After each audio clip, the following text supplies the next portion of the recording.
Edinburgh Castle, Stirling Castle, Roxburgh Castle. These castles are all synonymous in Scotland's history, particularly in the times of the Wars of Independence. But probably the forgotten and one of the most important castles in Scotland during this particular period is Dunbar Castle.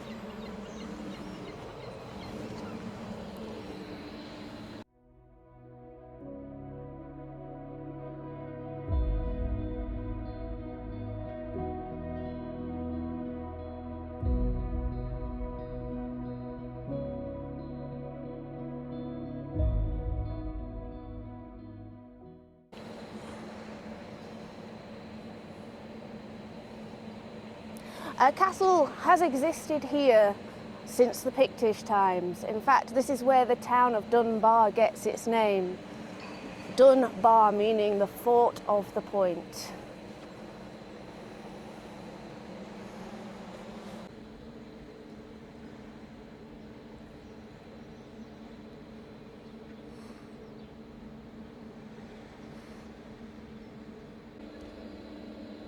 During the 7th century, this castle was actually owned by ealdormen who owed their allegiances to the kings of Bamborough and then later the kings of York. And in fact, it was here that St. Wilfrid was imprisoned after he was expelled from the Holy See at the cathedral in York.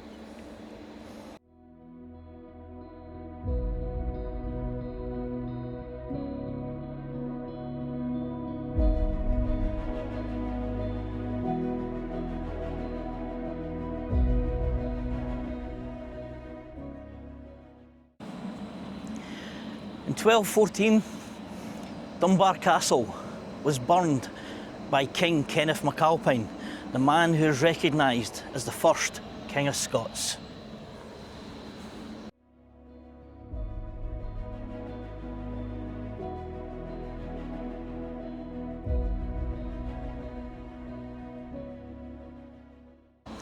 Directly behind us is the blockhouse. It was built during the minority of James V, King of Scots. It was built by John Stuart, Duke of Albany. And it was actually the French helped supply the cannons and the experience for the fortification for this to be built to withstand the threat from England.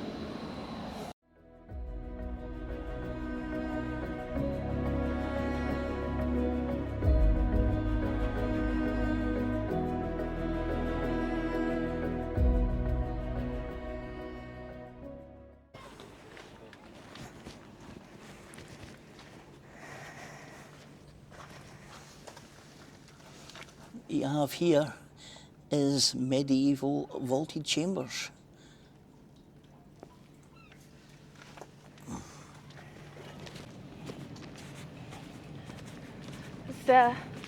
This little harbour here is the oldest sea hatchery.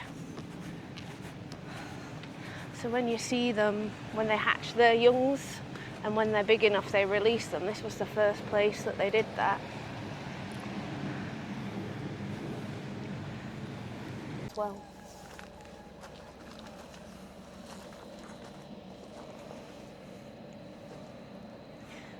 And the harbour down into the lower sections of the castle there, you can actually see a bit of daylight up there which goes up into the top of the castle.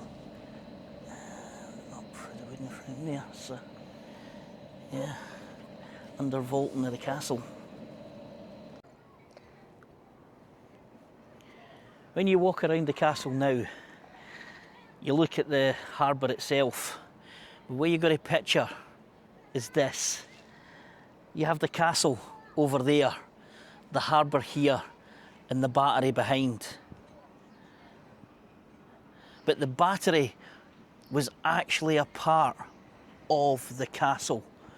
So when you take it in it that way, you actually get to see the scale and the size of how big Dunbar Castle actually was, that part there and this part here were all part of the same structure.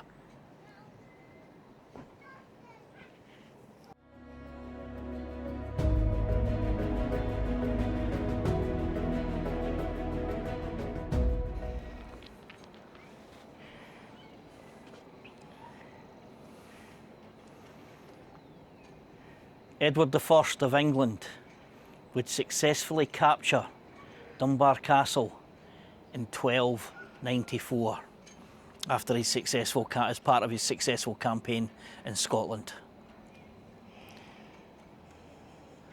Of course, this would all be part of the First War of Independence. And the decisive factor in that war was, of course, the Battle of Bannockburn. And after the Battle of Bannockburn, Edward I's son, Edward II, would flee the field of Bannockburn, being chased by the good Sir James, the Black Douglas. He would actually make it to here, to Dunbar, which was at the time still being held by the English. They would give him refuge, and actually from here, Edward II would successfully escape his pursuers and make his way back to England.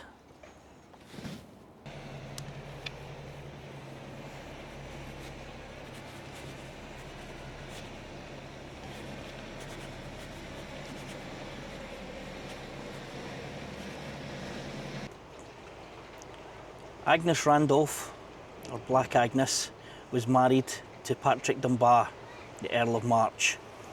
He, in the Second War of Independence, had decided to side with the English. And he actually got funding from the English to actually improve the defences round about Dunbar Castle, so that when they invaded, they had a secure point to bring in their ships and launch an invasion of Scotland. His wife had other plans.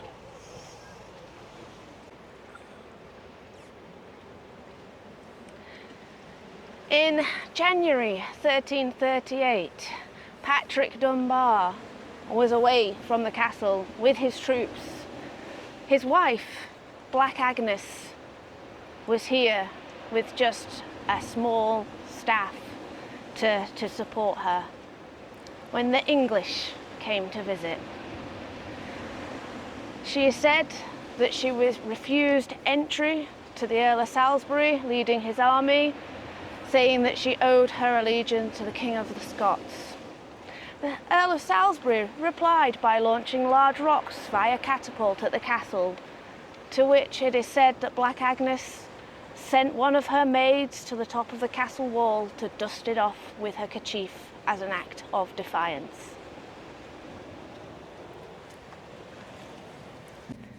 In an attempt to break the siege on the castle, the English captured Black Agnes's brother John, and they brought him here to Dunbar, and outside of the walls they threatened to hang him if Agnes did not give up the castle.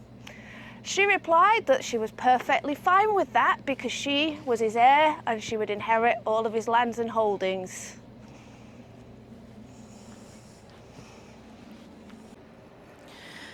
The siege of Dunbar Castle would last until June, so almost 5 months the castle lay under siege by the English. It was actually recorded in the annals of the Scots Parliament about the deeds of Black Agnes here, and she got numerous mentions.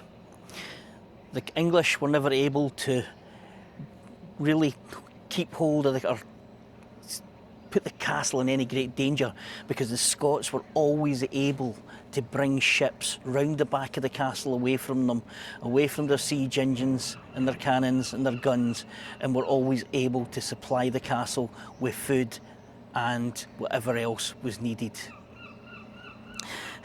After the siege, which cost the English over £6,000, a lot of money back then, the Scots ballad writers would actually write a poem, and it would say about the Earl of Salisbury, "Come ye early or come ye late, Black Agnes was always at the gate."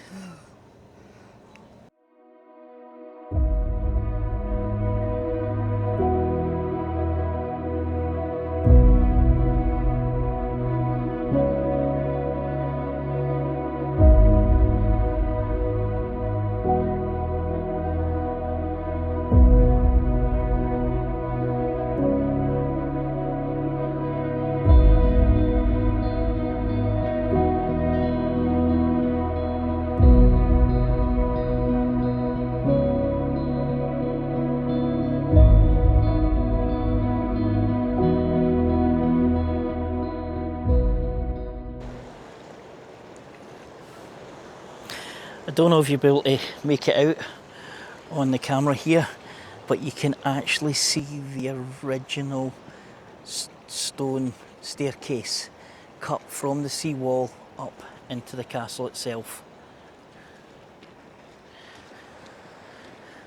Scotland has not always been great at looking after its history. They drove a massive road through the middle of Culloden battlefield right next to the cairn at one point. And here at Dunbar Castle, they actually blew the castle up to make the harbour entrance.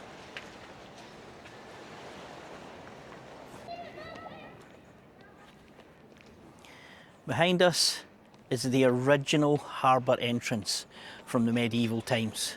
So this originally would have been the harbour that the castle protected. It was later blocked up, and Cromwell actually built the harbour further round there.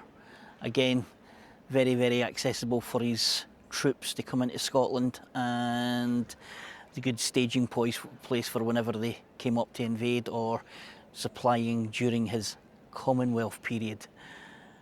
And behind us we have the battery, built to fight against piracy, because as we all know, piracy is a crime and crime doesn't pay.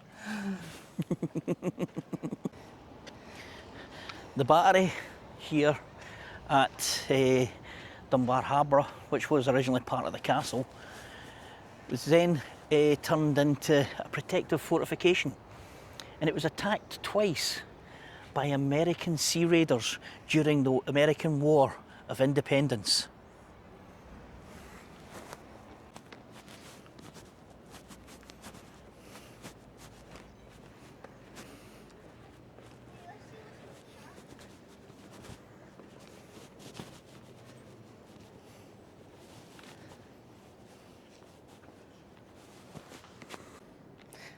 The shores around here were treacherous, and many people were lost at sea in accidents before they could reach the safe harbour at Dunbar.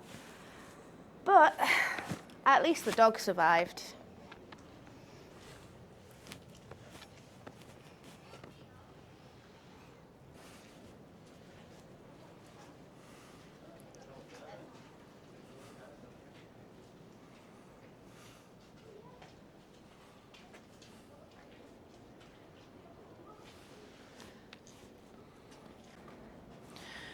So the battery itself, although strengthened for the Napoleonic Wars, was never actually attacked by Napoleon. It would eventually become a hospital for infectious diseases, and then during the First World War it would actually become a hospital for soldiers coming back from the Western Front. After its time as after that, it would become a hospital for a short period, like a normal hospital for ordinary people, and then eventually it would become a place of sheltered housing for the locals. Unfortunately, it wasn't a very safe building by this point, and at one point the roof blew off during a storm.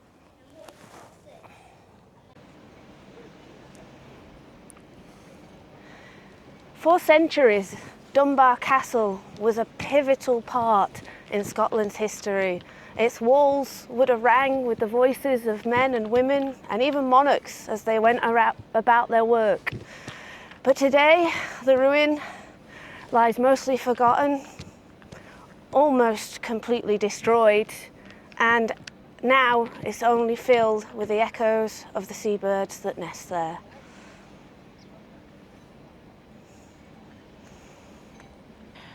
I hope you've enjoyed this little visit to Dunbar and its castle and learning of some of its history.